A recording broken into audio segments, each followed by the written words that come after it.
Hello दोस्तों, नमस्कार।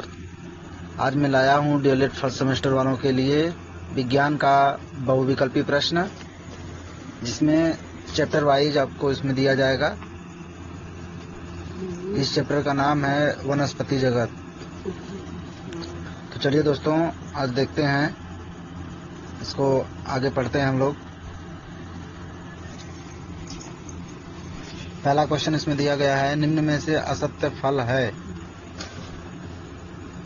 इसमें 4 विकल्प आपको दिए गए हैं, सेब, आम, केला और अमरूद, जिसमें से आपको पहला ही इसमें सही है, सेब।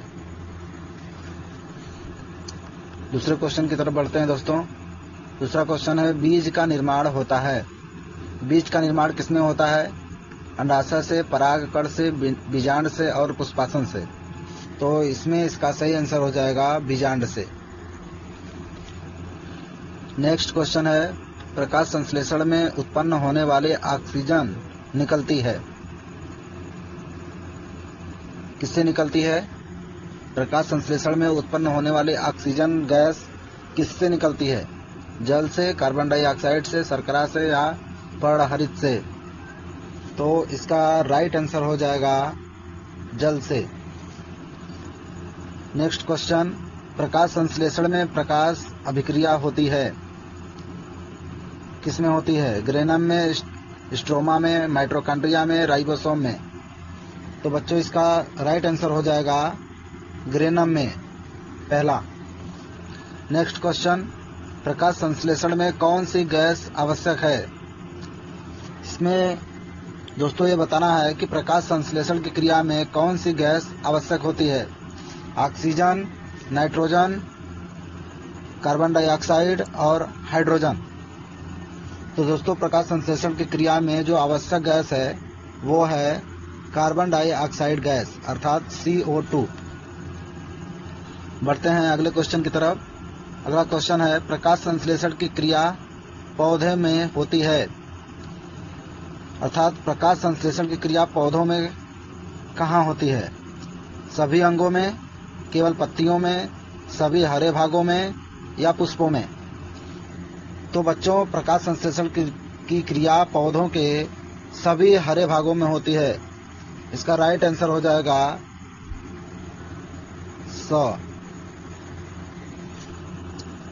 सभी हरे भागों में। नेक्स्ट क्वेश्चन, प्रकाश संश्लेषण में कच्ची सामग्री के रूप में प्रयुक्त होते हैं। प्रकाश संश्लेषण की क्रिया में कच्ची सामग्री के रूप में क्या क्या प्रयोग किया जाता है? क्या क्या प्रयोग होता है? ग्लूकोज तथा फ्रुक्टोज, CO2 तथा पानी, CO2 तथा O2, पर्णहरित तथा प्रकाश।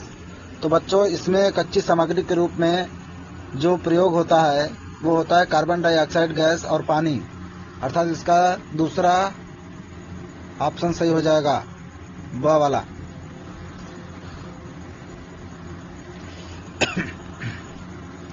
नेक्स्ट क्वेश्चन, पत्तियों द्वारा कायिक प्रवर्धन होता है। पत्तियों द्वारा कायिक प्रवर्धन किसमें होता है? ब्रायोफिल्लम में, वेलिस्नेरिया में, अदरक में और सेजिटेरिया में। तो इस चारों ऑप्शन में से पत्तियों द्वारा कायिक प्रवर्धन पहले ऑप्शन में ही होता है, अर्थात ब्रायोफिल्लम में। ब्रायोफिल्लम में पत्तियों के द्वारा कायिक प्रवर्धन होता है। नेक्स्ट क्वेश्चन, भोजन संचयन के लिए अपस्थानिक जड़ का रूपांतरण है। भोजन के संचयन के लिए अपस्थानिक जड़ का रूपांतरण कौन करता है? तुर्क रूप, पर्णाभस्तंभ, कंदगुच्छ और कुंभी रूप। तो इसमें हो जाएगा आपका सेकंड ऑप्शन, पर्णाभस्तंभ, बिल्कुल करेक्ट आंसर। नेक्स्ट क्वेश्चन, निम्नलिखित में से कौन सा मछली का अनुकूलन अंग नहीं है? बच्चों मछली अपने अनुकूलन के लिए किस अंग का प्रयोग करती है? तो इसमें देखना है, पूछा है कौन सा अनुकूलन अंग नहीं है। धारा रेखित शरीर, गलफड़े, पंख, फेफड़ा। तो बच्चों आपको बता दें कि इसमें जो मछली होती है वो अपना अनुकूलन धारा रेखित शरीर से करती है, पंख से करती है और गलफड़े से करती है, लेकिन फेफड़े से नहीं करती। तो इसका राइट आंसर हो जाएगा फोर्थ ऑप्शन, द।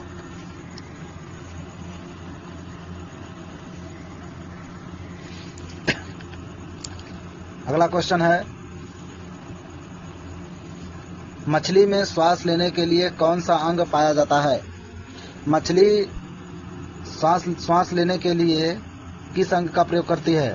फेफड़े का, गलफड़ा का, त्वचा का या उपयुक्त सभी का?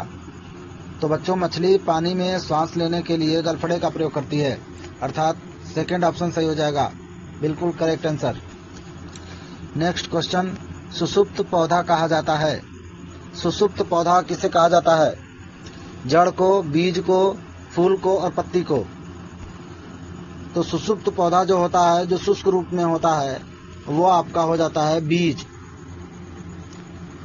बीज को सुषुप्त पौधा कहा जाता है, जो मिट्टी और जल तथा प्रकाश के संपर्क में आने पर ही वो अंकुरित होकर के पौधे का रूप लेता है।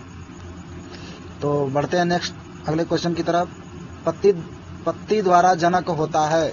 पत्ती द्वारा जनक का निर्माण किसमें होता है? तो बच्चों, पत्ती द्वारा जनक का निर्माण अजूबा में होता है।